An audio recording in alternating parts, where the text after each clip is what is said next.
Who's excited for the word? Amen, amen, amen. We're excited to hear the word of the Lord, of course. So right now, let us all stand up and let's honor our senior pastor, Pastor Hiram Grospe Pangilinan.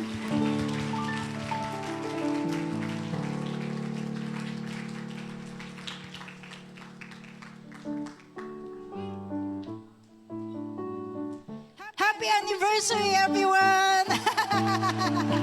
Amen. Sino po sa atin na blessed? We have a senior pastor who loves the Lord and who loves the flag. Amen. Come on, let's give it up for Pastor Hiram Grospe Pangilinan.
Sins against you, rebuke them, and if they repent, forgive them. Even if they sin against you 7 times in a day, and 7 times come back to you, saying, I repent, you must forgive them. Verse 5. Alright? Hindi gagana itong screen na ito. Display lang pala ito. Alright. Verse 5. Everybody read with me. The apostles said to the Lord, increase our faith. Doon po nang galing yun. Alright? So there is a context to it. Increase our faith. Verse 6, he replied, if you have faith as small as a mustard seed, you can say to this mulberry tree, be uprooted and planted in the sea, and it will obey you. Let us pray. Lord, salamat, kasama namin kayo. Again, Holy Spirit, I ask for your help. Inspire me, inspire my brothers and my sisters. Breathe upon us and speak to us in a very clear manner. The glory will always be yours. In Jesus' name, amen, amen. So the question is this. Why did the disciples ask Jesus to increase their faith? So we're going to look at the context.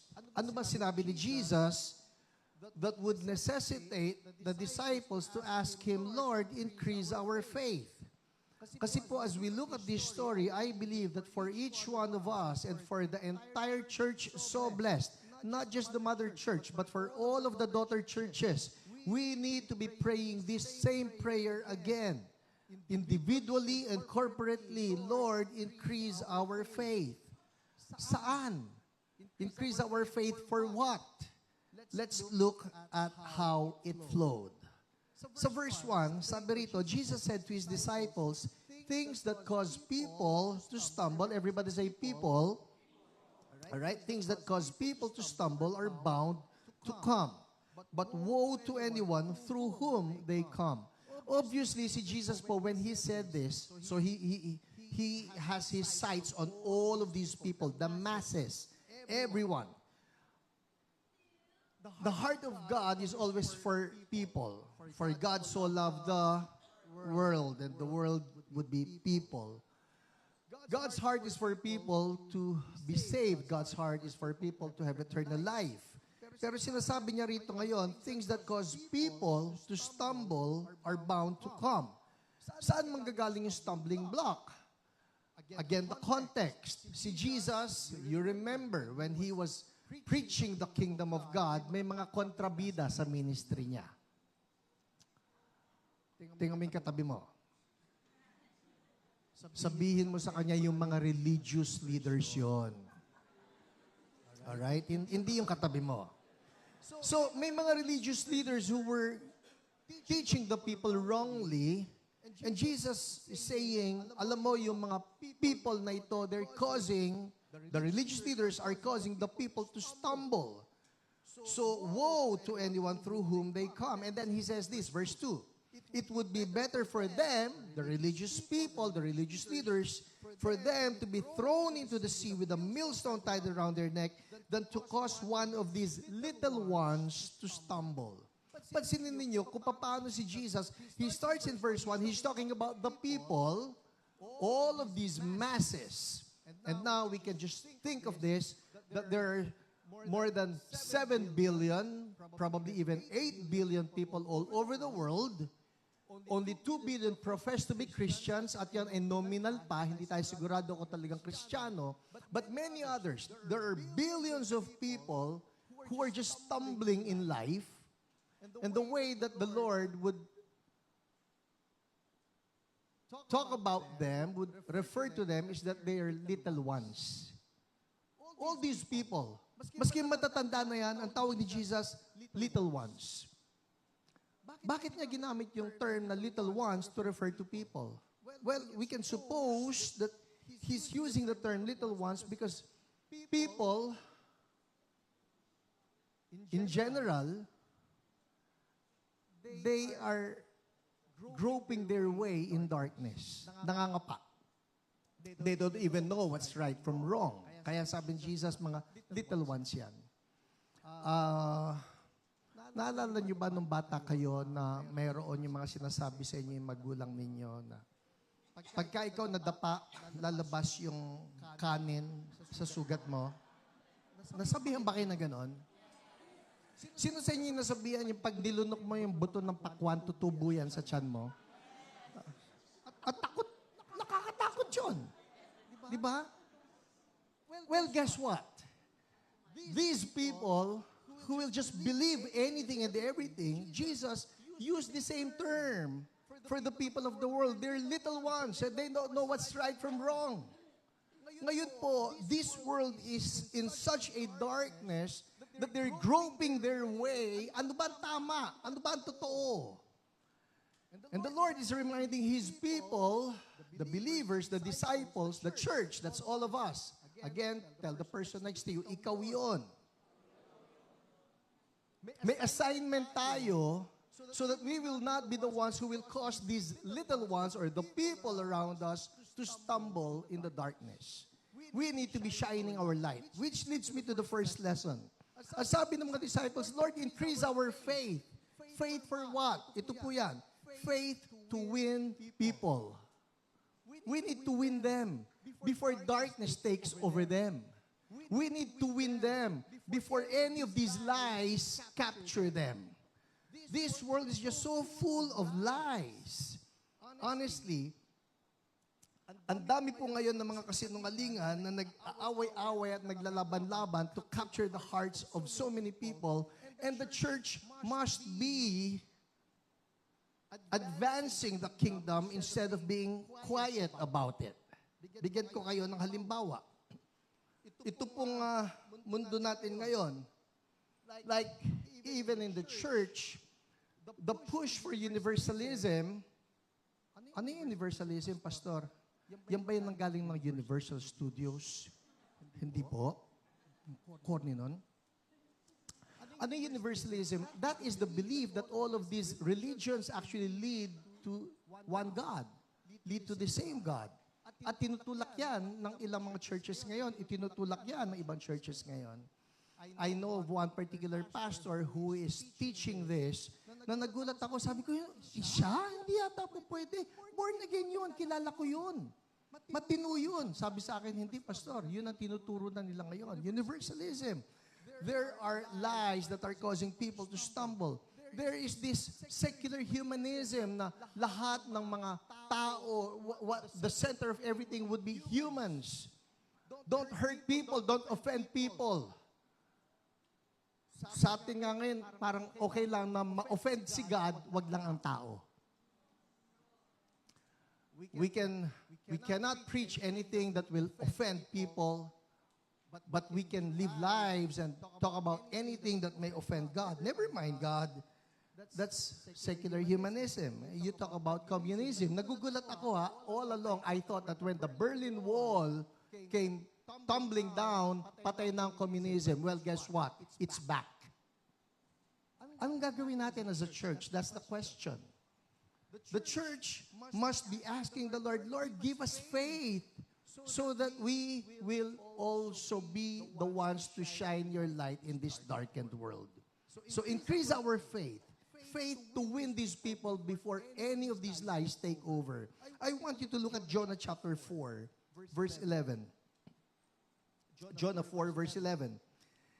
The context, alam naman natin ito si Jonah, inutusan siya ni Lord. Sabi ni Lord sa kanya, Jonah, I want you to go to the city of Nineveh. I want you to preach that I'm about to judge them. Naalala natin yon, hindi sumunod agad si Jonah. He went the opposite way. But the long story short, kinain siya ng isda. I'm not sure what kind. Obviously, hindi siya plapla. Hindi siya bangus. Sabi nila iba, balyena, but balyena is not fish. Alam natin to. It is a mammal. Talaga naman, no, napaka-technical.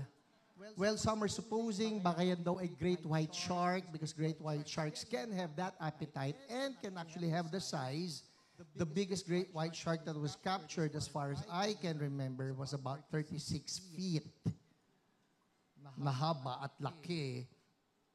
So baka yun daw. Well, in short, tinransport siya nitong isda na ito papunta ng Nineveh and para siyang nag-submarine papunta doon. At pagdating doon, iniluwa siya. And then he starts preaching.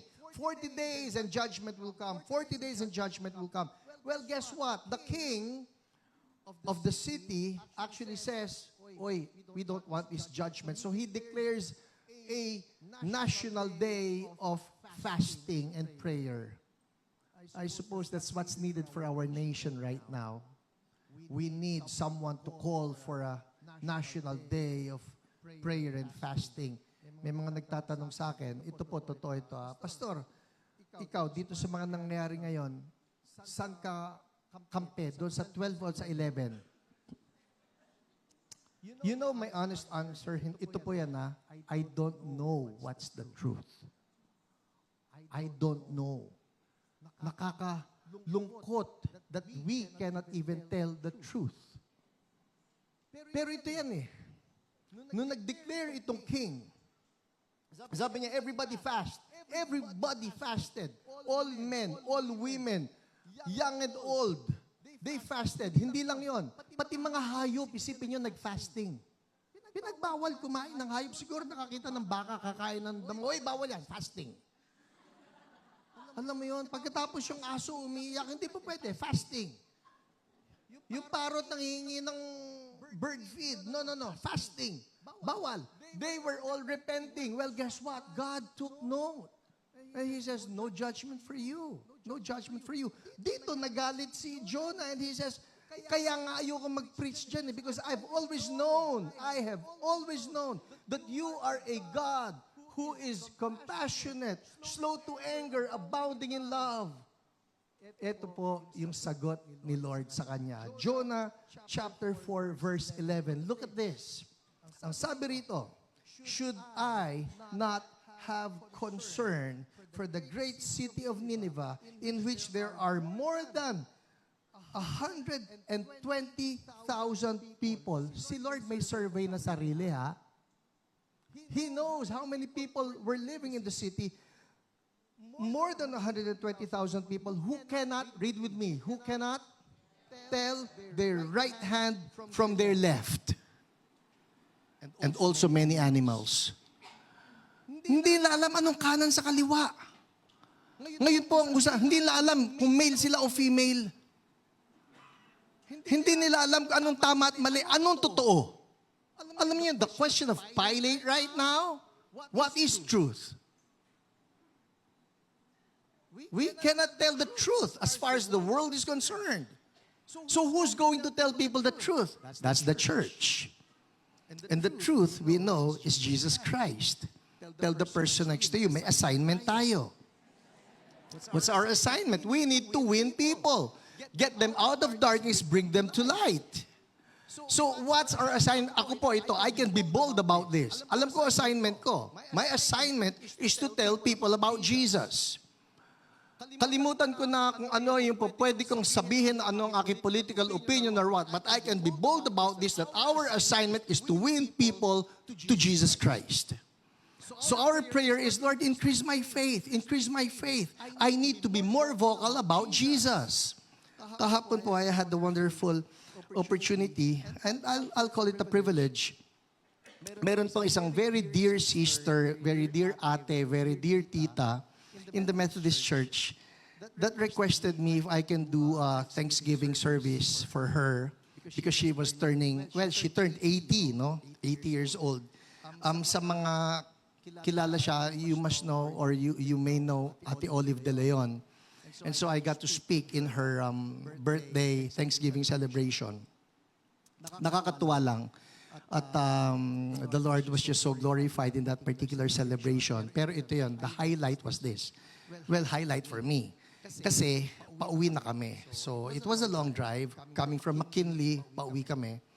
Pagkatapos, hindi ko po kasi hawak karaniwan ang cellphone ko at kung hawak ko man yan, naka-silent mode. Alright? So just in case you have tried to message me or call me up, hindi ko kayo sinasagot, the reason is it's most always on silent mode. So hindi ko nasasagot. Maya-maya, nagre-ring yung cellphone ni Ate Lolet. Ando si Isa. Okay? Tumatawag, ate. Sabi niya gano'n, ate. Yung iPad daw ni P. Ako po yan, ako si P. Alright?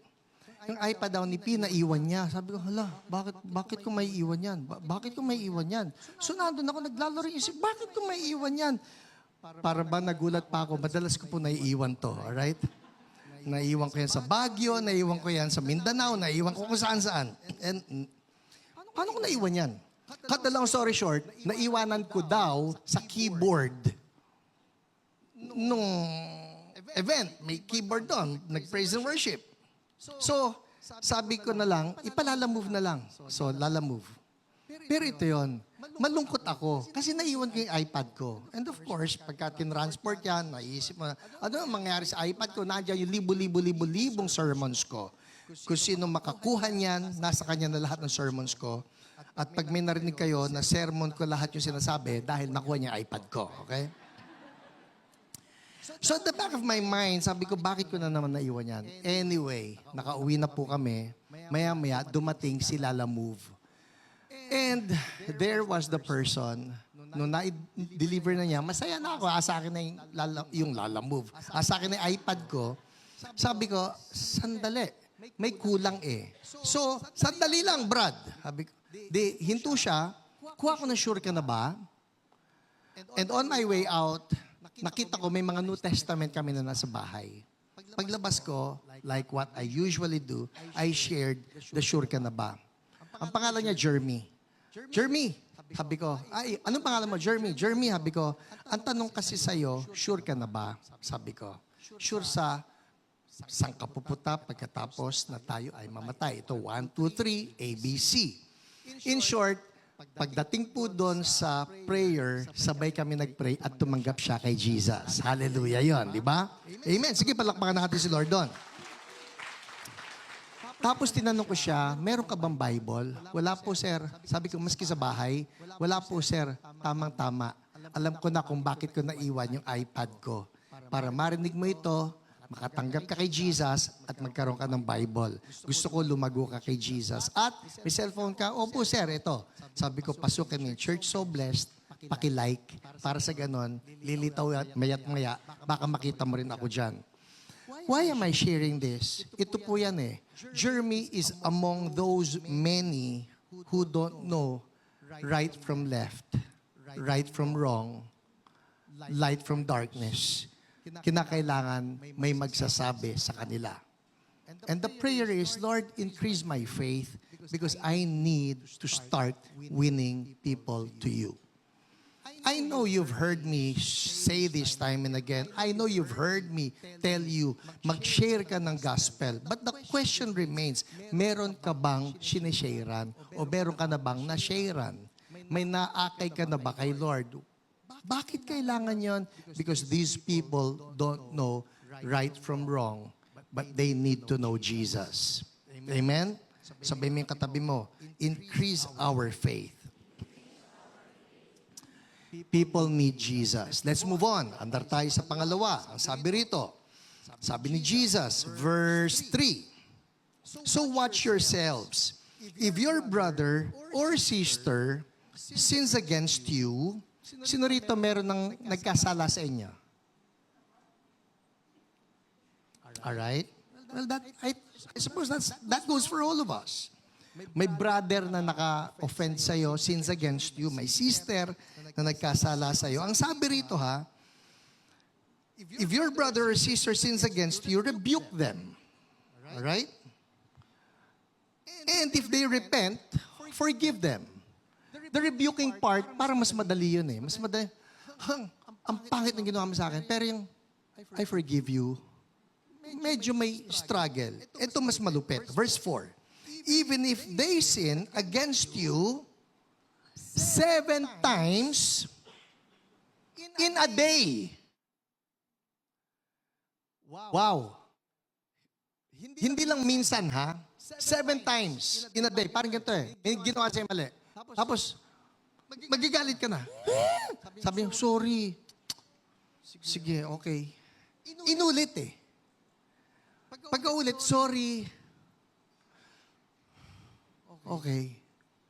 Maya-maya, inulit-uli eh. Sorry. Nanadya ka na eh. Nakakainis na eh. Pero tingnan niyo yung sinabi ni Jesus dito, 7 times, he did not say 7 times in a year. Ang akala ko nga po, you remember what Jesus said. Nung sinasabi ni Peter, Lord, how many times do I need to forgive my brother? 7 times? You remember yung conversation, 7 times? Ang sagot ni Jesus, no, I tell you, not 7. But what? 70 times 7. Ang akala ko yun na yung high mark eh. 70 times 7 is 490. Sabi ko, grabe, 490 times, patatawarin mo yung taong napaka-tigas ng mukha na ano yan, nang-aabuso na lang yan. 490, dito ako nagulat. Ang sinasabi ni Jesus, ito 7 in a day. Paano kung isang taon mo nakasama? 7 times 365, I did my math. Ito po yan. That's 2,555. And nag-sorry eh. Pastor, hindi galing sa puso yun. Sabi rito eh, oh, even if they sin against you 7 times in a day and 7 times come back to you saying, I repent. Does that even talk about how serious the I repent is? Paano kung seryoso? Di patawarin mo. Paano hindi seryoso? How are we to know? The point being, Nung narinig ito ng mga disciples, ang sabi ni Jesus, kasi when they come to you saying, I repent, you what?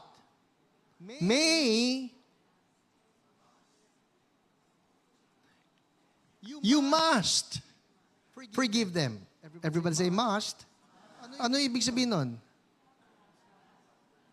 Kailangan daw eh. Lord, nang luloko lang siya eh. Paulit-ulit na eh. Actually, Lord, nakaka-2,554 na siya. Isa na lang. Isa na lang. Tapos, may kilala kang NPA.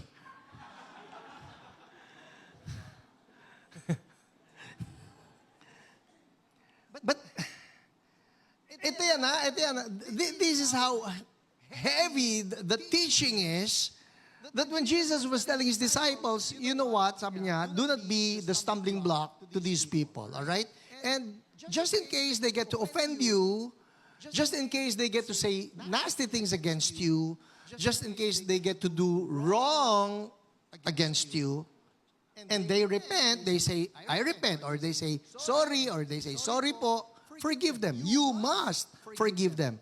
Dito sumagot yung mga disciples. The apostle said to the Lord, Lord, increase our faith. Hindi namin kaya yan. Ang hirap nun. Sino rito aminado minsan ang hirap magpatawad? Pastor, hindi minsan. Madalas. Mahirap. But let's go back here. And this leads us to the second reason why we pray, Lord, increase our faith. Faith for what? Number 2 is faith to walk in love. We need, CSB, I'm talking to each one of us. We need more faith to be able to walk in love. This is how the Bible describes love. All right? 1 Corinthians 13, 4 and 5. All right? 1 Corinthians 13, 4 and 5. Nandyan kayo? Says here, what? Love is patient. Ay, pastor, magiging patient talaga ako. Patient sa ospital.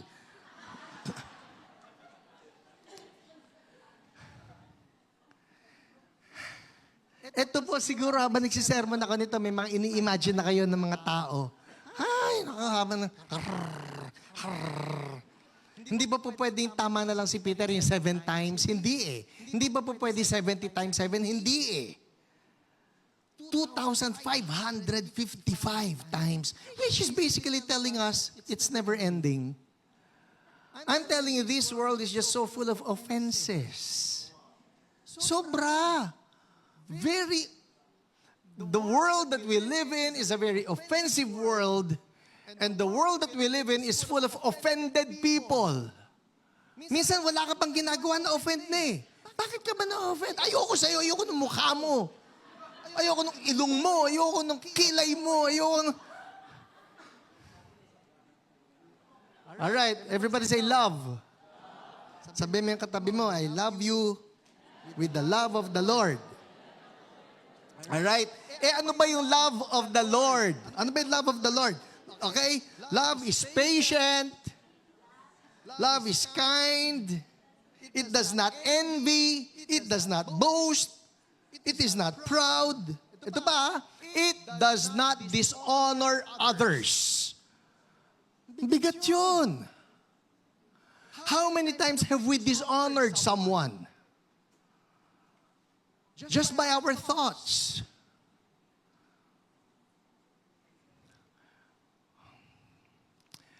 We talk about the culture of honor. Culture of honor chooses no one. It just honors. Does not dishonor others. It is not self-seeking. Ito pa. It is not easily angered. Oh. Ito pa. It keeps no record of wrongs. Naalala mo yung ginawa mo sa akin? Pwedeng hindi mo sinabi yung linyang yun, naalala mo yung ginawa mo sa akin, pero at the back of your mind, ginawa mo na ito eh. You've done this before. You've done it time and time and again. How can I even forgive you? Paulit-ulit ka na lang. 7 times in a day. Paano mangyayari yon? Babalik tayo sa prayer. Lord, increase my faith. Faith for what? Faith so that we can walk in love. Reminder po sa atin, anibersaryo natin, the vision the church so blessed carries, not just for the mother church, but all the daughter churches as well. The vision is always revival. Now, the mission, so that we can fulfill the vision, is to walk in God's love and give it away. Give it away. It's God's love. It's God's love. It cannot be my love. It cannot be your love. Bakit? Kapos yung love natin eh. Sino rito aminado, kapos yung love natin? Ay, pastor, kung ako lang, yung love ko, ay nako, ay nako, ay nako, ay nako, ay nako. Ay, nako. Ako aminado, kulang eh. Kapos eh. So the prayer is, Lord, increase my faith. I need to walk in more love. Pwede sabihin natin, Lord, more love. Prayer ko po ito. Prayer ko po ito. Through the many years in the ministry, I've been in the ministry for more than 30 years now. Actually, 2026 ngayon. I started in the ministry 1989. So, 37 years na akong pastor. Because I started pastoring when I was 10. Okay? Kaya 47 na ako ngayon. Okay, so anyway. Many words have been said, many acts have been done. Hindi naman all rosy ang ministry. Accusations have been thrown. Pero, something about the love of God, which is so different from the love that I can produce. Yung love does not keep a record of wrongs. Hindi, naalala ko eh. But something about forgiving is that it's able to heal the wound created by all of these offenses. Sino rito nagkaroon na ng sugat? Taas kamay. Sino rito yung sugat nyo, peklat na ngayon? Taas kamay. Nasaan yung peklat? Okay. Pero di ba may mga peklat-peklat tayo? Napansin ba ninyo yung mga peklat nyo, maski na hawakan ninyo yan, does not hurt anymore if it healed properly. May peklat. That reminds you, naalala ko nung naglaro ako ng tumbang preso, may peklat ako sa tuhod. Kagagawa ng tumbang preso na yon. At takot ako sa tatay ko na siya ang manggamot ng sugat ko. Kaya for some time, yung sugat na yon, tinatago ko, lagi ako nakapantalon. Alright? First day, second day, okay pa. And then, the third day, sumakit eh. Sumakit. Ang totoo, ang ginawa ko kasi dyan, alam nyo, nung nadapa ka, yung pinasadahan mo ng tubig. Pagkatapos, sinabon mo kunwari, pero yung sabon yung parang very superficial lang na dumadaan. Dahil ayaw mong masaktan eh. Okay? So, okay na. Akala mo okay na. Tapos, lalagyan mo ng band-aid. Pero ito yan eh. On the third day, infected na po eh. So, hindi ko na maitago, hindi na diretso yung lakad ko. Nakita ng tatay ko yung lakad ko. Parang may paling. Problema sa lakad mo. Sabi ko, may sugat po ako. Patingin. Okay na po. Patingin. Inangat ko yung pantalon ko. Nung nakita niya yung sugat, sabi niya, gamutin natin yan. Sabi ko, okay na po eh. Gamutin natin yan. Kinuha niya yung agua oxygenada. Huy, okay yun. Mabait ang agua oxygenada. Alright? Ano yung pastor? Hydrogen peroxide. Favorite ko yun. Matter of fact, sinabi ko, ay, nagamot na po yan. Okay? So, kinuha. Shhh. Binuhos na ganyan. Tapos, bumula. Favorite ka rin yun. Pagkagama ganun. Bumubula. Okay pa siya. Maya-maya, kuha uli siya. Pinapatakan niyang ganyan. Bumubula. Okay pa rin. Okay? Kuha siya ng bulak. Sabay, Ginanon niya yung bumubula. Oo! At noon na naglitawan yung iba't ibang hindi dapat nandun. Underneath, doon sa langib, ay yung nana. He had to scrape it off. Pagka-scrape, kayong mga kabataan ngayon, sabihin ninyo lahat, praise the Lord. Dahil na-imbento na ang betadine. Nung panahon namin, meron tinatawag na mertiolate. Yung mertiolate na yan ay yung goldish, reddish, orangey substance. Na pagka pinatak mo, malalaman mo anong ibig sabihin ng impyerno. Yun ang ginamit ng tatay ko sa sugat ko. Sakit. Sakit, ha? Mahapdi yun. Pero, pagkatapos siyang gamutin, at saka niya nilagyan ng penicillin ointment, at saka niya lang nilagyan ng Band-Aid para hindi ma-scrape off yung ointment. That healed properly. Nung nag-heal properly, maski hawakan mo pang sugat, does not hurt anymore. Same thing.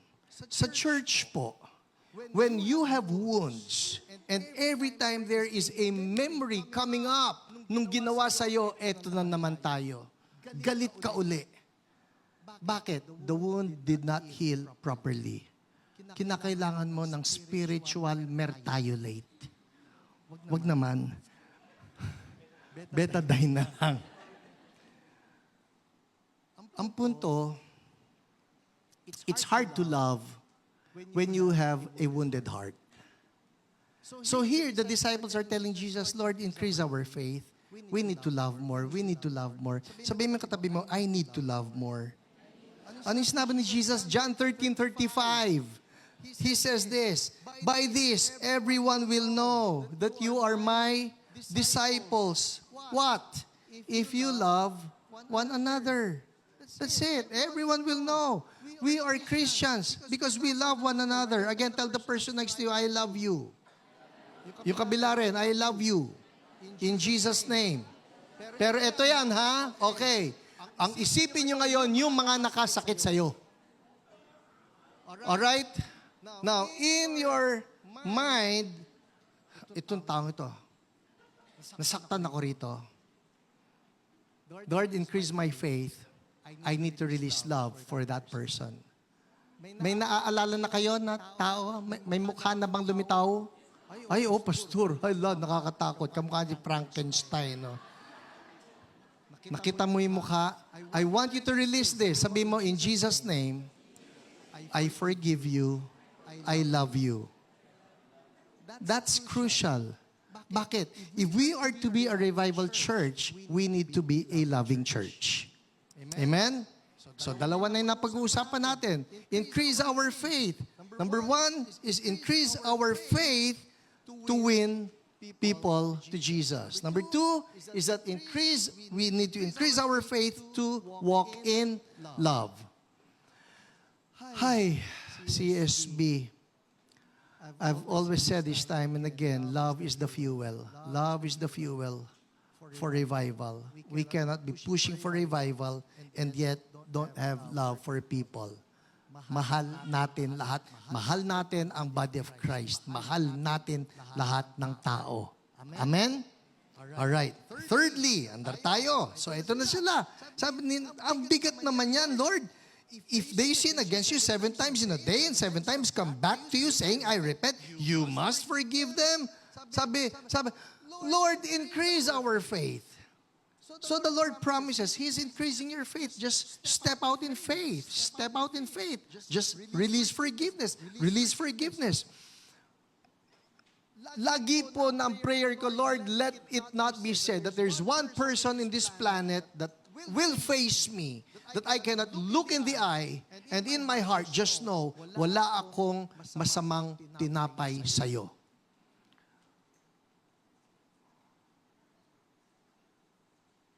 Let it be said for each one of us.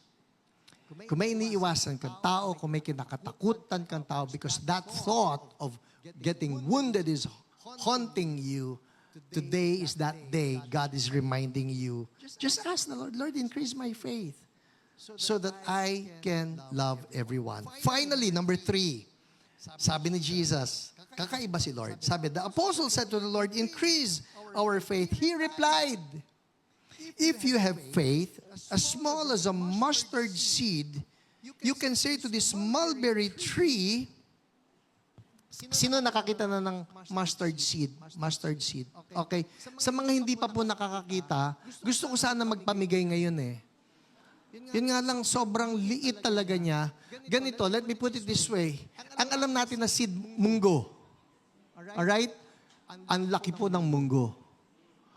Ang mustard seed ay talagang, okay, ganito. Aratilis. Alright? Yun pong buto ng aratilis, sobrang liit, di ba? Sabi niya, alright?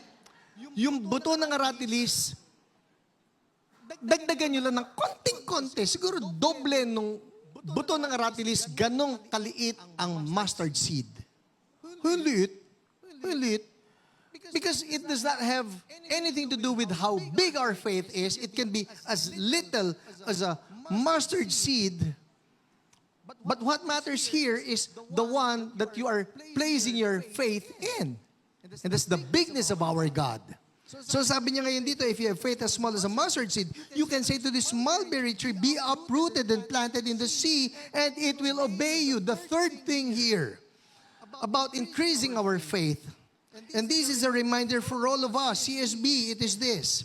It is the faith to work miracles. Anniversary po natin, and this is the perfect day to remind all of us that our assignment from the Lord is to keep on believing God for miracles. Lord, increase our faith. O sige, bibigyan ko kayo ng faith. So that faith, even though it's small, ang importante lang gamitin. Sabihin mo yung katabi mo, dapat lang gamitin.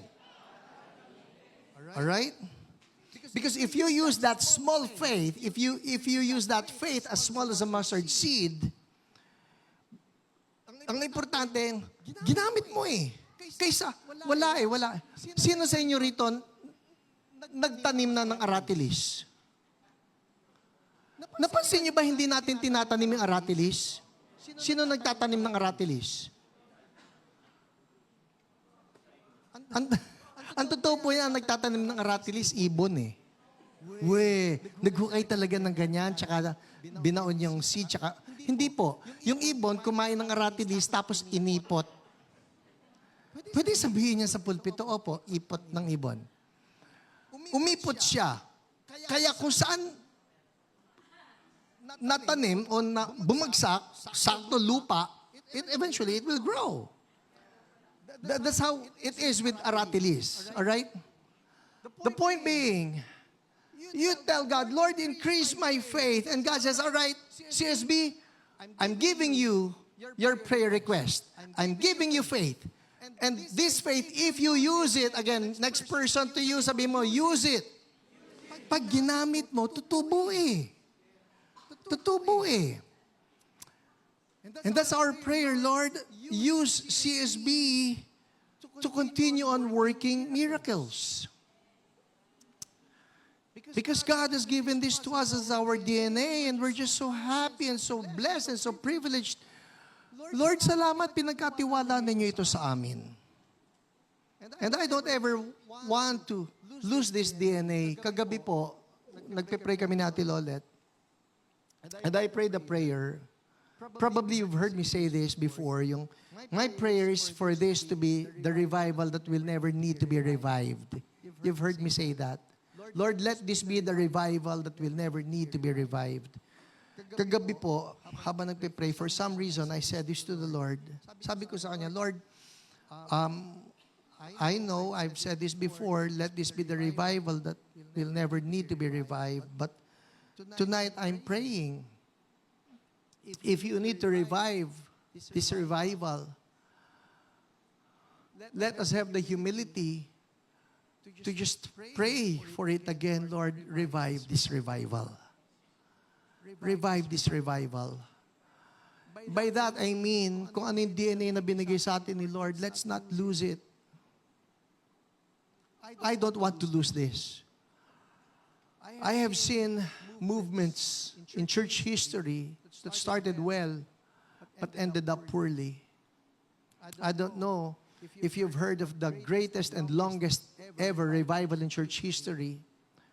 It's actually the Methodist revival. The Methodist revival started by this man called John Wesley. He started the Methodist movement. It's a movement that caught Europe and caught America with such power, with such fire, with such holiness. The Methodist movement was actually known for its holiness. Noon po si John Wesley, long before there was the cell group or the connect group or the revival groups, he had the holy club. Yung mga grupo ng mga tao that he was mentoring, that he was discipling, he formed them into holy clubs because he strongly believed in holiness. That would be in the mid-1700s. Tuloy-tuloy yun. Well, you just need to look at what's going on right now in the Methodist Church, at least that in the United States. The Methodist Church right now has fully embraced gay marriage, has fully embraced ordination of lesbian bishops and gay pastors. Lord, increase our faith. We don't want that to happen to us.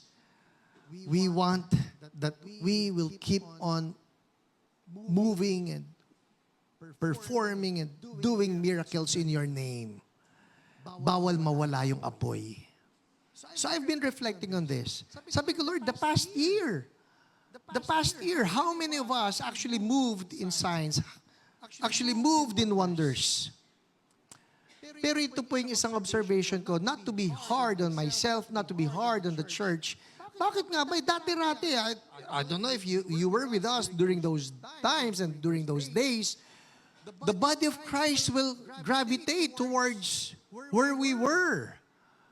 Pag nagtawag tayo ng healing conference, body of Christ will come. Magtawag ng deliverance conference, body of Christ will come. And they look at us. Oy, meron dyan, glory ni God. Papasok ka pala ng pituan, nandiyan yung glory ni God. And you can just sense the presence of the Lord in our midst. Well, one observation na dumating sa akin is that we lost our place. And by place, I mean a literal place. Dati magsabi lang, magkaroon tayo ng isang conference. And buksan lang yung timog. Everybody welcome, come. Ngayon, buksan mo itong pintuan. Sandali lang, Sunday lang tayo nandito eh. We're here on Sundays. And we cannot extend beyond our time. We don't have the space. So let me conclude with this good note. And it's a prayer and it's an announcement. This year, we are really going for our own place. We want His glory to come. We want His glory to dwell. We want that the faith that He is depositing in our hearts be planted again, and that He will cause signs and wonders to just manifest once again through each one of us and through us as a corporate body. Amen? Excited po ako. Be praying about this. Sino sa inyo nagpe-pray para doon sa ating building na ginagawa na? Sa panaginip ko na ginagawa na eh. It's soon to arise, and that the Lord will be moving in our midst, and we get to host His glory once again. Amen? Let's all stand up. Thank you, Lord. When people walk in love, work miracles. Now, before the praise team starts singing, I want you to take a partner, get a partner. Nakikita niyo yung tatlong nandito na prayer request that we're borrowing from the disciples. Lord, increase our faith. Yung partner mo, tanungin mo siya, doon sa tatlo, saan mo kailangan ng grace or enabling power ni Lord para ito ay mangyari sa iyo. Win people, walk in love, work miracles. Pick one, pick two, pick three, and start praying for each other. 1 minute each. All right? 1 minute each.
Pour out your grace, Lord. Increase our faith. Allow that we will also pray in faith. Increase our faith, Lord. Do it again, Lord. Do it again that we will have faith to win people. Have faith to walk in love. Have faith to work miracles. In Jesus' name, and we thank you, Lord. Hallelujah. Receive it. Receive it. Declare it. More faith, Lord. More faith. More faith, Lord. Woo. Hey. Do it again, Lord.